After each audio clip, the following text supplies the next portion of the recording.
Hey everybody, it's Cam from the Nerd Book Review. Today I will be reviewing The Voice of War by Zach Argyle. It is the first book in the Threadlight Trilogy, which is completed. I'm not sure if there's going to be more books in the series, in a different part of the series or not. I did not look that up. You'd think one of these days I'll start looking up the wider details of the books I describe, but I haven't started yet, so I guess today's not going to be the day. This is an epic fantasy, your traditional secondary world. As I've said, I will start doing as soon as I start reading the book blurb on that graphic that I always have up while I'm reading that. I will make sure that in very easy to see, you can see where my thoughts start and where I quit describing the book itself. And let's go ahead and get right started then. While preparing for the birth of his first child, Chrys Valerian is tasked with uncovering the group responsible for a series of missing threadweavers, those able to see and manipulate threadlight. With each failure, the dark voice in his head grows louder, begging to be released. A young girl from a secret city in the center of the Fairenwild veers off course to explore the streets of Alchea, never expecting that her journey would end in chains. Far in the deserts to the south, a young man's life changes after he dies. When Chrys learns who is responsible for the missing threadweavers, they come for him and his family. He must do everything in his power to protect those he loves, even if it means trusting strangers, or worse, the growing voice in his mind. Together, these three will change the world, whether they intend to or not. Okay, that's another pretty succinct, easy book blurb that gives just enough detail. It's funny, I've actually read several book blurbs recently that are a little bit tighter and more succinct and don't give away 60% of the book after talking about that so much lately. Okay, we have a secondary world. This book is going to take place largely in 3 different cities. They're all very, very different.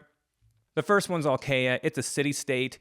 It's a walled city, controls the surrounding areas around it, feels very European, maybe Mediterranean.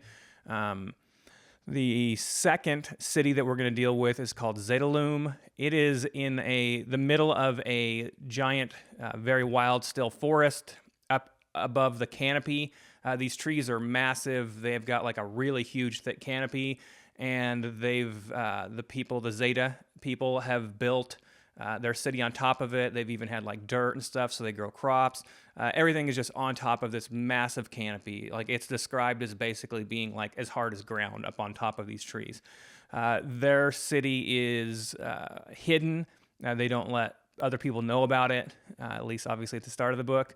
And then the third city is called Cynosure, I guess, Cynosure. It's a desert city, and so it's on a big cliff right next to this ocean in the south. There should be a map up. Hopefully there's a map up most of while I'm talking about this. It has is described as kind of having like a mountain or a big hill that goes up over the top of it and keeps one part of it in the shade all the time. And then, the rest of it's open, but it's kind of sheltered because of that from the desert that's just to the north of it. Each of the 3 cities is very, very different, obviously, and each of the 3 is going to, play a pretty big role. The other, kind of area that we'll see quite a bit is the Fairenwild, that forest that's actually below Zedalum. It is a very wild forest. It's going to have a bunch of, creatures that are very dangerous for you to go in alone. Probably the most talked about ones are the chroma wolves. They are neon green with white threads through them. They've got split tails, and they're not truly intelligent, but they're certainly not just mindless animals either, completely. So it's definitely a unique world. It's going to have, like I said, those 3 very defined places. And some of the creatures will be created and some will be, standard, like horses and mules and things like that. I found it pretty easy to, figure out what was going on as far as the different areas and stuff like that. It's not the crazy level that R.G. Barker has where he completely creates every creature that he has, but I did find it fun, the ones that he created and added on. Let's go ahead and talk about the magic system, because the magic system, I think that this is a pretty good example of why people don't have to go crazy with their magic systems. Sometimes you'll end up with a magic system that takes a long time to understand, where like there's all kinds of crazy different things people can do. In this case, the magic system, there are threadweavers are the people that can use magic. There's sapphires and emeralds. There's going to be a couple of other ones as well that are unusual, certainly not expected by the people in the book. But for now, we're just going to talk about the sapphires and the emeralds. Basically, they're able to like open themselves up to a second sight kind of thing where they can see threadlight.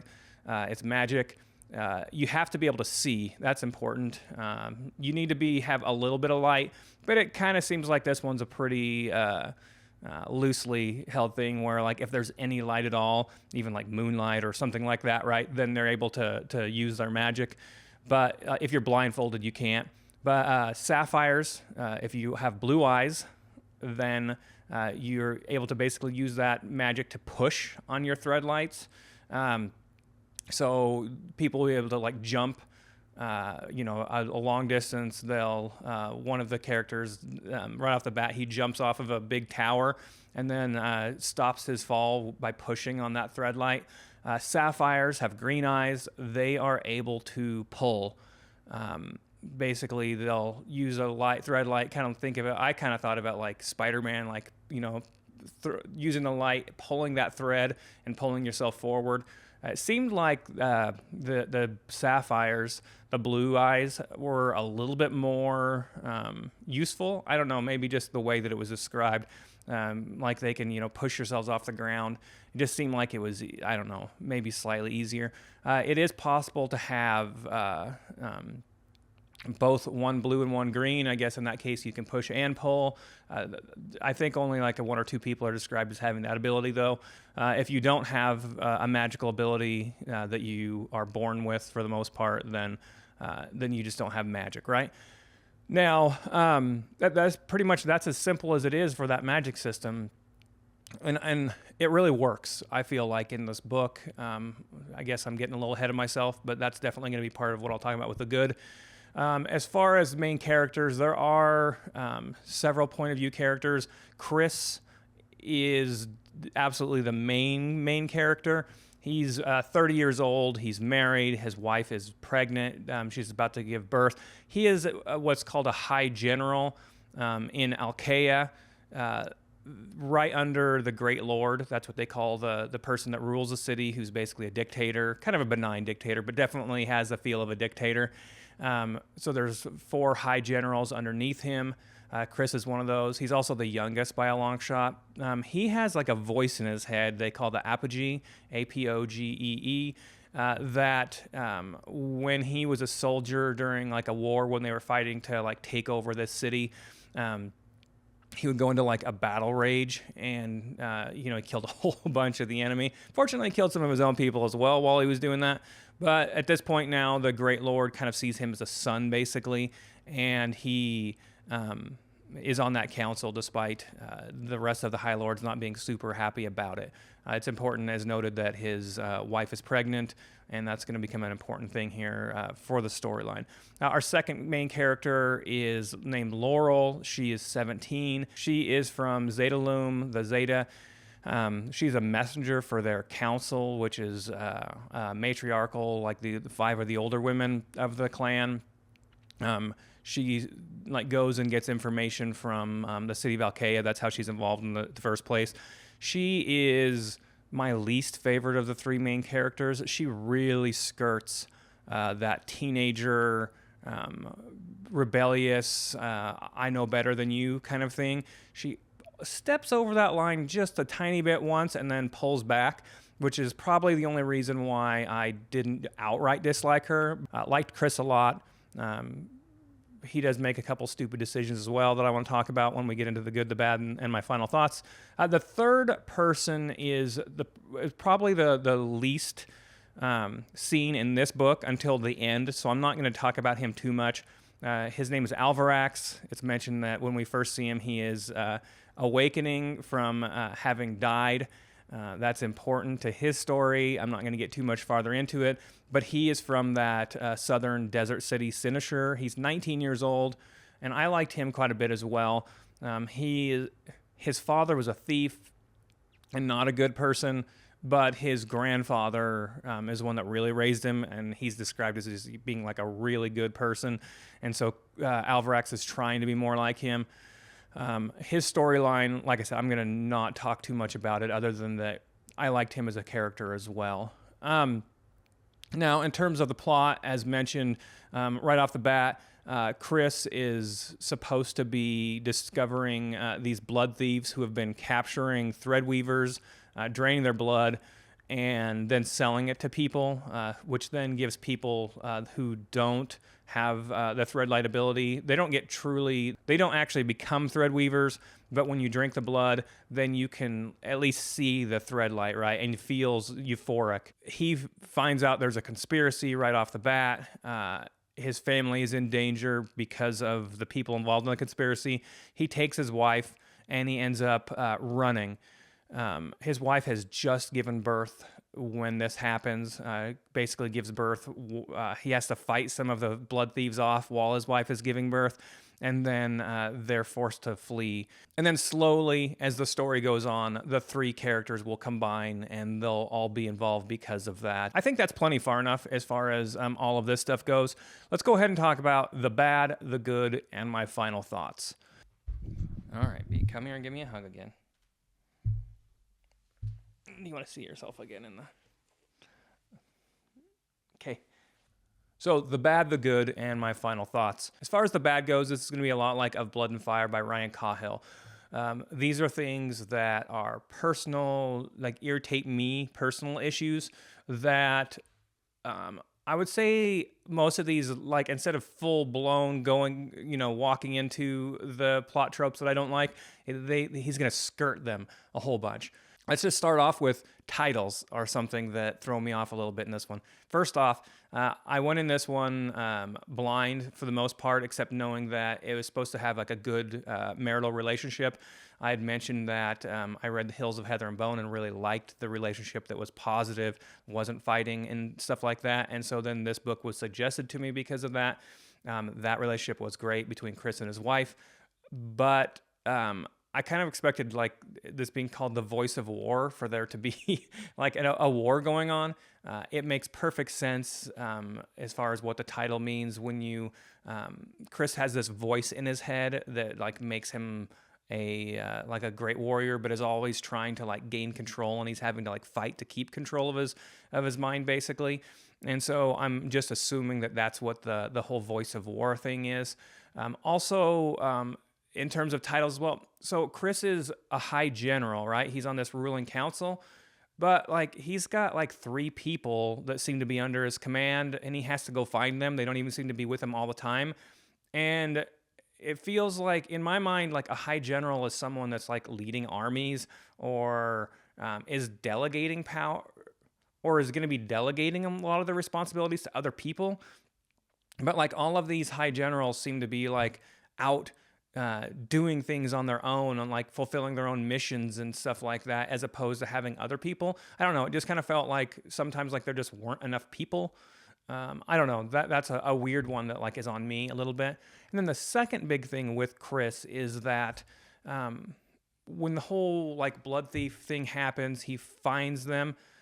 In the first place, like he gets the tip like a day before, and then he waits till after he goes to this council meeting to go like find the blood thieves. And it just seems like a weird thing that like if this is the most important thing in the city, that like there's just not a lot of a sense of urgency. And I feel like several of the decisions that Chrys makes, he could have maybe made better decisions by not taking time. First off, like, the whole waiting to go find the blood thieves seems weird. Then second, once he gets into this fight and he finds out there's a conspiracy going on of more important people, then he goes back to his wife, right? She's giving birth. Obviously, he's going to have to wait with her there. But then he waits another day and goes to this temple thing for like where you see what color your child's eyes are going to be, and never goes to the Great Lord, even though he's like a son to him. And that's kind of that whole like idiot plot point of where like Chrys never goes and talks to other people. That seems to me like he could have stopped this whole issue in the first place. this is kind of one of those, maybe I'm overthinking things kind of stuff, but like, I don't know. I just felt like in general, there's a lot of like skirting, not telling people important stuff. He talks to one of the other like high generals, slips her a note saying that, like here's this conspiracy going on. Well, he never tells his mother that. So later on, she ends up getting into a fight with that person, largely because of them not having talked to, right? There's a lot of that whole like not giving all the information. All of these are, like kind of minor things, and they're explained away. He does, Argyle does explain why they didn't talk to, he didn't talk to people, but it just felt to me like the kind of thing where you could have done that. And then the last thing, of course, in this one is the one where, like the Laurel, that second main character who, she's got that impetuousness that at times she does things that she shouldn't do. That gets herself in a little bit of trouble, and she makes rash decisions and goes against some things. Because she's a teenager, she definitely has a scene where she says, I know better than these people kind of thing, right? They're just old. But she does rein herself in, and that's another one of those, like, that's just a personal issue as well, right? Of, like, not liking the impetuous teen anymore in my books. All right, let's go ahead and get to the good then. The magic system. As mentioned already, the magic system is really cool. It's simple, and it shows that you don't have to have a really complicated magic system in order for it to be a memorable magic system. This book's 390 pages long. It's a quick, fun, easy read. And I think that a big part of that was because it didn't need another 100 pages to discuss like magic, right? You didn't have to have an info dump, right? There was no bit of it that was necessary to like really spend a bunch of time describing the magic system. Basically 2 pages was enough to, to explain the sapphires and the emeralds. And then, like talk about why people don't have magic and stuff like that. Really easy. It was a cool magic system. It was one that I found really easy to envision. In my mind, right? I liked how the magic system had consequences. If you use too much magic, it basically makes you sick. Kind of basically you get magic poisoning. I kind of thought of it like in some ways as being an alcoholic or using drugs, right? In small quantities, it was fine. But if you use too much, you can get addicted to it and, has bad health consequences. So I thought that was cool. Just in general, magic systems are really, really fun. The whole reason I chose this book in the first place was because it was supposed to have a good relationship between Chrys and his wife. And that was a really good, strong relationship.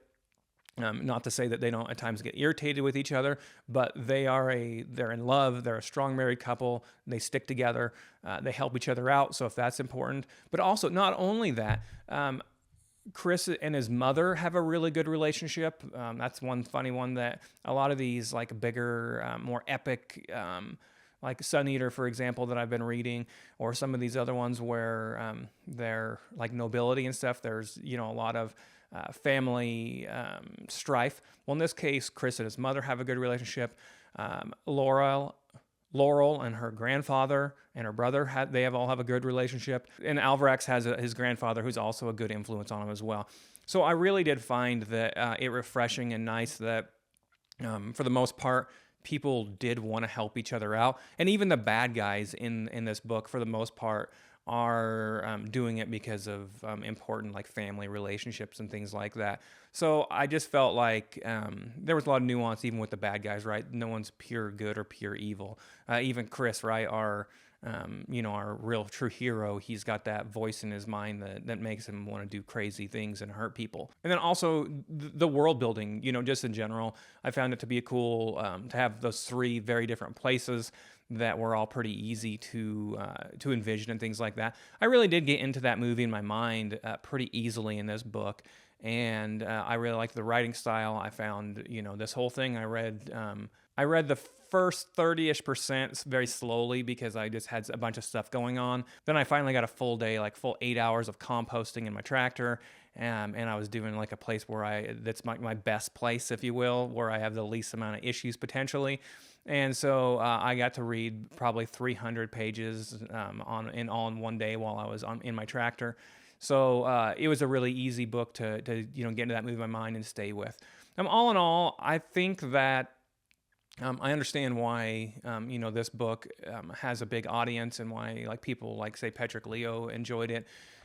There is a beautiful omnibus that's been created with a cool hardcover that he used on Kickstarter. As far as my final thoughts, like how am I going to rate this book? This is a book that I really liked for the most part, but there are those things like the whole idiot plot point or Laurel being, kind of a bad teenager at times that definitely are going to take this one away from being a 10 out of 10, despite me really loving the magic system and the world building. I certainly plan on reading the rest of the books in this series. I'm a whole lot more likely to do that even this year than, like, say, Of Blood and Fire. But I'm going to give this one an 8.5 out of 10. It's definitely one that I enjoyed, but that whole, idiot plot point's definitely one that maybe I'm overthinking it. In terms of like, if you just want a quick, fun, easy read, then this one is certainly a fun, action-packed book. There's plenty of fighting, even if there's no actual war, and you get to see a lot of cool magic scenes. And just in general, there certainly wasn't like a real lull or any kind of stretches that were boring.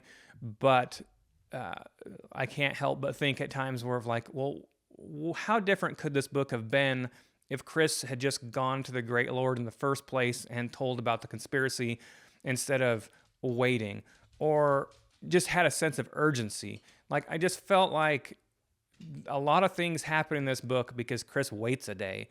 And I don't like that. I feel like if you're a High Lord and you're important enough to be basically like on that, ruling council, one step below the Great Lord, that like you should have a little bit more power and a little bit more ability to influence things and not be as passive as Chrys was in those, two big important things. So that's going to stop me from being that 10 out of 10. But still an 8.5 out of 10 in terms of just like sheer enjoyment, fun book to read. I really did enjoy myself. I think that most people are going to enjoy this book quite a bit.